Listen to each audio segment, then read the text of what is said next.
I am so happy that you're able to join us for this extended interview. Make sure to visit theoffbeatlife.com. Again, that's theoffbeatlife.com to get more killer resources. Hey friend, are you looking to land a remote gig ASAP? Well, did you know that we not only have a ton of online jobs you can apply to on our site, but now we're also sending them straight to your inbox. I'm happy to announce that we will be sending our email subscribers legit online jobs every Wednesday. We have done hours of research, so you don't have to. If you want to be the first one to hear about the remote gigs we find, go to theoffbeatlife.com to subscribe. Hey everyone, thank you so much for joining us for this extended interview. I'm so excited to speak with Chapin. He is going to share with us how to create a successful course online. Hey Chapin, how are you? Hey Debbie, good to be here. Thank you so much for being here. Now, before we get to your amazing tips and tricks, can you tell us a little bit more about you and why you live an offbeat life? Yeah, absolutely. I've been traveling my whole life and really just found a salvation on the road, a place where I fit in. And I really wanted to maintain that. I was living in Nicaragua for years, traveling around the world for years, and really wanting to just maintain that lifestyle became harder. One of my businesses I had in Nicaragua just became unsustainable. And it was time to think about new ways and new ventures. So I stumbled into this online digital nomad world, which seemed like a perfect fit for my lifestyle. That really kind of started motivating me to learn more about how to make online businesses. And now here I am, 5 years later after learning about becoming a digital nomad and, have not a successful online business, but something that does, generate some income. Well, that's one of the things, right? It's dreaming about it and hoping about it, and then you actually get to do it. It's a dream come true, as they say. Now it's now it's just a matter of it's actually what you dreamed of. I have fulfilled that for sure. So that is awesome. And one of the ways that you are able to fulfill your dream is to create these incredible online courses. It's definitely niched. Can you tell us a little bit about how you actually chose the course that you created and where you found the resources to create this and become successful at it? Absolutely. So I created a course focused in surfing. I have been a surfer my whole life. I've been running surf tours in Nicaragua for the last, almost 20 years. And it really became a matter of, as I started transitioning out of like my retreat model, like business, how I was going to move everything online. And I started, doing whatever all these gurus were telling me, looking for the right niche to get into, to create a course in. And it definitely wasn't popping up that I should create a surf course. But ultimately, I chose the surf course because it was the one thing I knew really well. And it was something that I was going to be able to stay focused on and do what it took to create it. So I created my surf course that I have been marketing now and trying to really make my primary source of income for the last 5 years. And it's worked in some ways. It's definitely kept me on the road and sort of sustain my lifestyle to a certain extent, over the last 5 years. And it's, I think, the best place I could have started to learn what I needed to learn for the next big course that I'm going to make after this. It's kind of nerve-wracking when you're first starting out, especially when you don't know anything about it, right? Not the course itself, what you're teaching, but how to actually implement it and go forward with it. How did you find the right resources to help you along with this journey? Finding the individual that I trusted was the first step. There's a lot of people out there selling snake oil and how they're going to teach you how to become a digital nomad and make money online. And a lot of them, haven't actually created a successful business or haven't really been a successful digital nomad.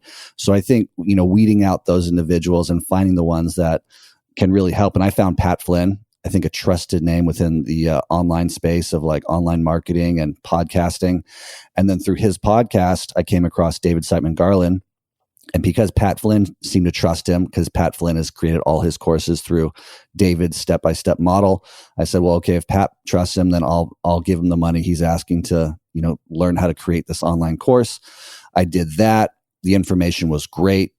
Kind of just step-by-step took me through what I needed to do to create an online course.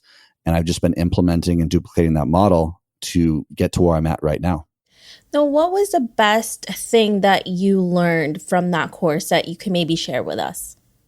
I think the best thing is that you really don't have to make it perfect.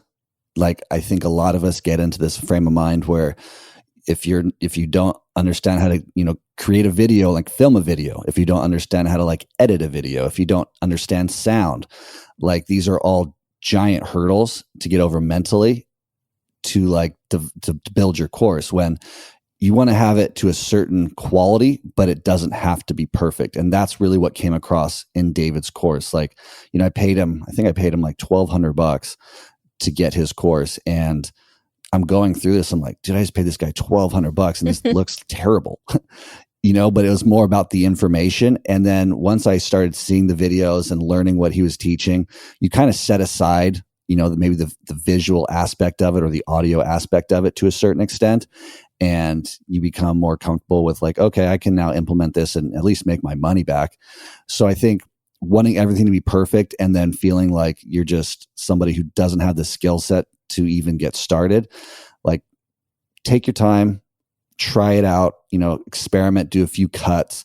Like it definitely does not have to be perfect to make. I mean, David's made, I'm sure, millions at this point off of a course that like visually doesn't look that great. Like his keynotes, he's got misspelled words in it that he like goes back and like doesn't even really edit. And you're just like, wow, this guy made $1 million on this thing, And that's how you know that his content is incredible, if he can get away with that.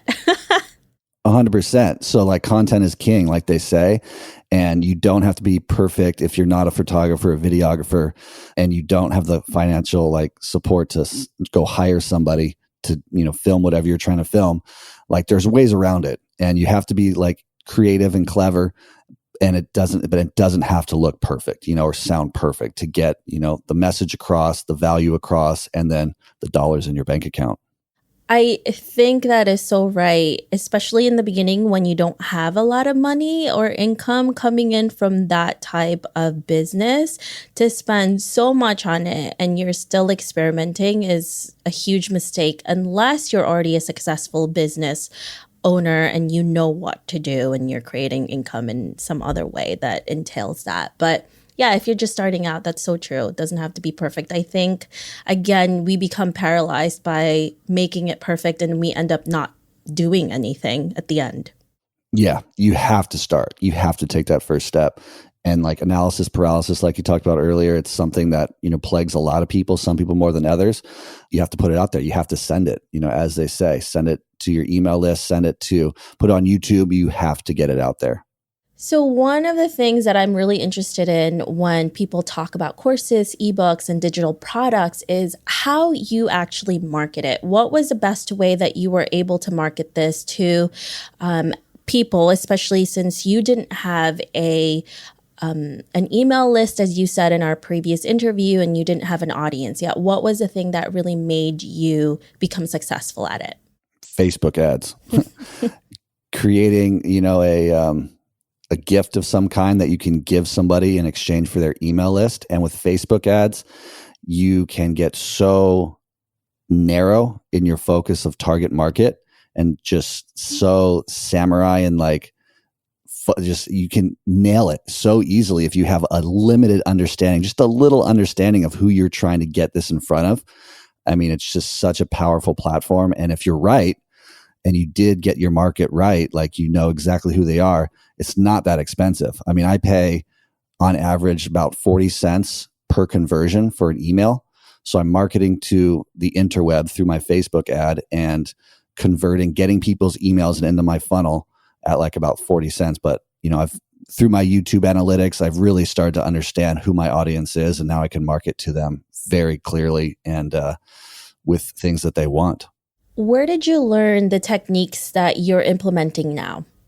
Again, mostly from David Siteman Garland's course. What he did really well was he knew he wasn't an expert marketer. So he brought in some of his students who were better at marketing, and they shared their personal experiences from, using his course to create their course and then how they marketed it. So he gives like a whole like 8 to 12 options of different ways and completely different ways you can market it, through Facebook ads, through Google AdWords. It's endless. And I just kind of chose the one that made the most sense to me. And it probably was the least amount of work. Like, Facebook ads don't take that much work, and you can see results really quick. What's the one tip that you can give us if we don't know anything at all about marketing on Facebook ads that you found was really successful for you? Good question. I would start scouring YouTube. You'll start to hear patterns in what people are trying to sell to you, to buy their service to help, you personally in your business with Facebook ads. A lot of people give a lot of valuable information away for free. Mm-hmm. And you can start to, I think, get a common theme about where to start and swing the bat, for the first time. I think that would probably be the best way to start, just to navigate through all the noise out there. But you will start to see patterns, and you can definitely make a decision, make a play with your first, Facebook advertisement through just the common theme throughout every single person's YouTube video. Perfect. Well, thank you so much, Chapin, for giving us all of these incredible tips on how to create a successful course online. I really appreciate it. You're welcome, Debbie. It's been a pleasure. If our listeners want to know more about you, where can they find you? Please check my podcast out at misfitsandrejects.com, and you can find it on Spotify, iTunes, whatever. And then if you are a surfer out there who wants some help, you can come see me at surfpercussiontechniques.com. Thank you. Thank you. I hope you enjoyed this extended interview with Chapin. Make sure to visit theoffbeatlife.com. Again, that's theoffbeatlife.com to get the full interview where he shares how he was able to create a unique business coaching surfers online. Hey friend, have you been wanting to start a podcast? I know it can be overwhelming in the beginning. Believe me, I have been there. Lucky for you, we have created a new site called howtocreateapodcast.com that shares a ton of freebies that can help you get started. From launching, growing to monetizing, we share it all in one place. Visit howtocreateapodcast.com for more information. Thanks for joining me on this extended interview. Don't forget to subscribe and leave a review on iTunes. We can also chat some more on Facebook at The OB Live. I'll talk to you soon.